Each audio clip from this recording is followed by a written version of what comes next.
अस्सलाम वालेकुम, welcome to our YouTube channel easier English. आज के इस टॉपिक में हम डिस्कस करने जा रहे हैं हेट्रोनम्स को। तो हेट्रोनम क्या है, बेसिकली इसकी पहले हम डिफिनीशन को देख लेते हैं। उसके बाद यहाँ पर हमने कुछ एग्जांपल्स भी लिखे हैं, उसके बाद इन पे भी कुछ नजर डालते हैं। तो सबसे पहले heteronym, what are heteronyms? Heteronym is a word that has different meanings when spelling differently। तो हेट्रोनम एक ऐसा लफ्ज है, इंग्लिश का एक ऐसा वर्ड है जिसको अगर हम मुख्तलिफ तरीके से अगर हम उसको प्रोनाउंस करते हैं तो उसकी मानी भी उस प्रोनाउंसिएशन के मुताबिक चेंज हो जाती है। तो जैसा कि हमने यहाँ पर कुछ एग्जाम्पल भी लिखे हैं हेट्रोनम्स के। अब इसको बारी बारी डिस्कस करते हैं और इनको देखते हैं कि अगर ये वर्ड जो है हम किस तरीके से इनको प्रोनाउंस कर सकते हैं, और जब हम जिस तरीके से हम प्रोनाउंस करेंगे तो उसके प्रोनाउंसिएशन के मुताबिक उसकी मानी किस तरह चेंज हो जाएगी। तो सबसे पहले वर्ड हमारे पास है लाइफ।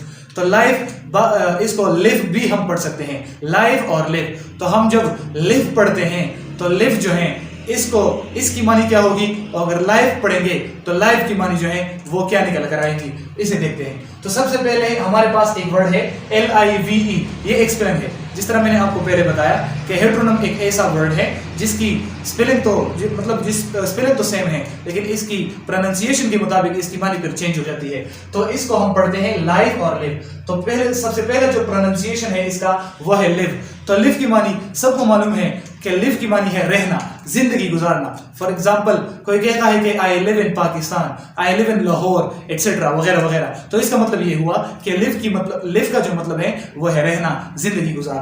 इसके अलावा इस वर्ड को हम इस तरह भी पढ़ सकते हैं कि लाइव। अब लाइव का मतलब क्या हुआ? लाइव का मतलब है बराह रास्त, कोई चीज जिंदा देखना, कोई चीज आमने सामने देखना, उसको हम कहते हैं बराह रास्त, लाइव कहते हैं। तो जब हम लिव को इस तरह पढ़ेंगे, इसको जब हम लिव पढ़ेंगे तो इसका मतलब है जिंदगी गुजारना, रहना। और जब हम इसको लाइव पढ़ेंगे तो इसका मतलब फिर हो जाता है हमारे पास वो है जिंदा, यानी बराह रास्त किसी चीज को देखना। इसके बाद हमारे पास दूसरा वर्ड हमारे पास है प्रेजेंट।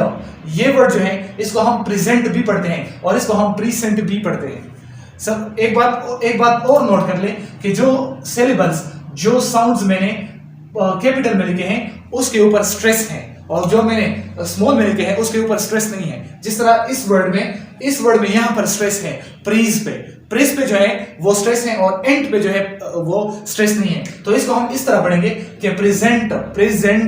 तो जब प्रेजेंट पढ़ेंगे तो प्रेजेंट का मतलब ये हुआ तोहफा। प्रेजेंट का उर्दू मीनिंग ये है तोहफा, किसी को तोहफा देना, किसी को कोई तोहफा देना, प्रेजेंट देना, तो उसको हम प्रेजेंट कहते हैं। और जब हम इस वर्ड को इस तरह पढ़ेंगे कि प्रीसेंट, तो प्रीसेंट का मतलब है मौजूद। फॉर एग्जाम्पल, हम कहते हैं कि Ali is present in the class. Ali जो है वो क्लास में प्रेजेंट है। प्रेजेंट मतलब ये हुआ कि वो क्लास में मौजूद है। तो इसके अलावा हमारे पास तीसरा जो वर्ड है वो है हाउस।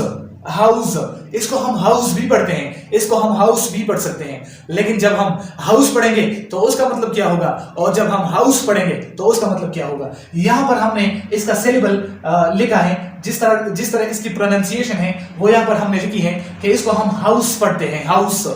तो जब हम इसको हाउस पढ़ेंगे तो हाउस का मतलब है मकान, a place where someone lives, एक ऐसी जगह जहां पर कोई रहता हो, तो उसको हम हाउस कहते हैं, हाउस पढ़ते हैं। और इसके अलावा ये हाउस भी पढ़ा जाता है। जब हम इसको हाउस पढ़ेंगे तो हाउस का मतलब यह है कि किसी को मकान किराए पर देना, किसी को कोई जगह किराए पर देना।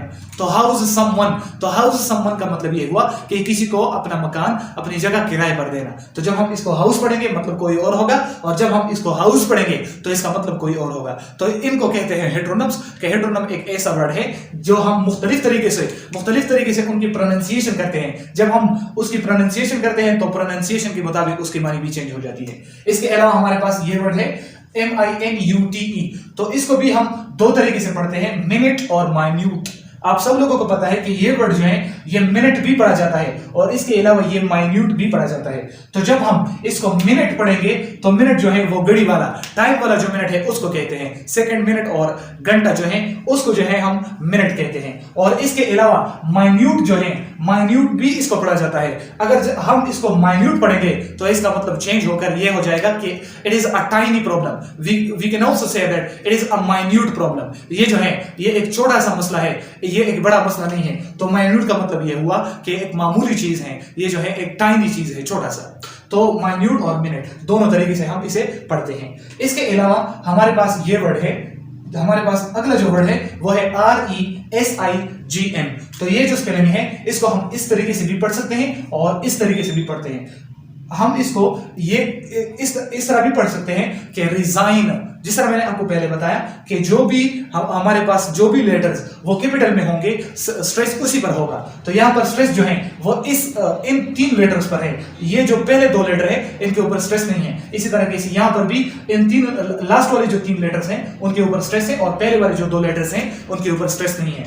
तो इस वर्ड को हम इस तरीके से जब पढ़ेंगे रिजाइन, इसको जब हम रिजाइन पढ़ेंगे, रिजाइन एस की आवाज जब हम जेड पढ़ेंगे, इसकी आवाज जब हम वॉइस पढ़ेंगे तो ये बन जाएगा रिजाइन। तो रिजाइन का मतलब है इस्तीफा देना, किसी चीज को छोड़ देना, इस्तीफा देना। For example we say that Kamran resign from his job. Kamran जो है उसने अपने जॉब से रिजाइन दे दिया, इस्तीफा दे दिया। इसके अलावा जब हम इसको रिसाइन पढ़ते हैं, रिसाइन, तो रिसाइन का मतलब यह हुआ कि उसने इस काम को दोबारा तस्लीम किया। तो रिसाइन का मतलब तस्लीम करना। यहां पर रिजाइन का मतलब है इस्तीफा देना और रिसाइन का मतलब है तस्लीम करना, किसी बात को कबूल करना। इसके अलावा हमारे पास हमारा नेक्स्ट वर्ड जो है वो है RESUME। ये स्पेलिंग जो है इसको भी हम 2 तरीके से पढ़ते हैं। रिज्यूम, इसको हम रिज्यूम भी पढ़ते हैं और इसके अलावा इसको रेजुमे भी पढ़ते हैं। इसको हम रिज्यूम भी पढ़ते हैं और इसके अलावा इसको हम रेजुमे भी पढ़ते हैं। तो जब हम इस वर्ड को रिज्यूम पढ़ेंगे तो रिज्यूम का मतलब है दोबारा किसी चीज को जारी करना।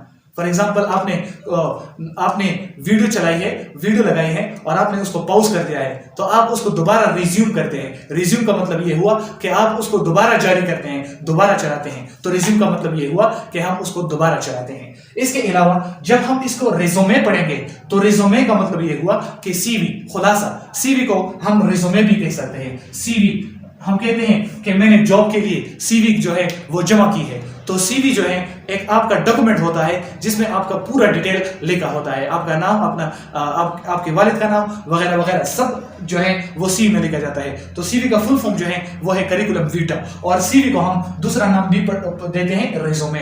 तो रिज्यूम और रेजुमे दोनों तरीके से पढ़ा जाता है, लेकिन मानी जो है वो प्रोनाउंसिएशन के मुताबिक चेंज हो जाती है। इसके अलावा हमारा नेक्स्ट वर्ड जो है वो है क्लोज। क्लोज, क्लोज जो है इसको हम क्लोज भी पढ़ते हैं, इसको हम क्लोज भी पढ़ते हैं। Close, close. तो जिस तरह इसके प्रोनाउंसिएशन में डिफरेंस है इसी तरीके से इसकी जो मीनिंग है उसमें भी डिफरेंस है।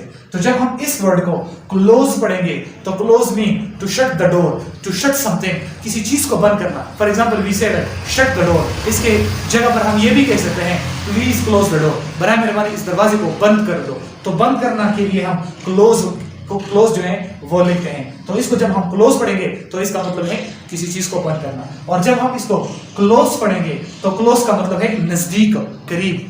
For example I am close to the black board और sorry I am close to the white board etcetera. इस तरीके से हम पढ़ते हैं कि ये ब्लैक बोर्ड या मैं इस ब्लैक बोर्ड के साथ नजदीक हूं, के करीब हूं। तो क्लोज जब हम पढ़ेंगे तो इसका मतलब यह है कि करीब नजदीक को कहते हैं। और जब हम क्लोज पढ़ेंगे तो इसका मतलब है किसी चीज को बंद करना।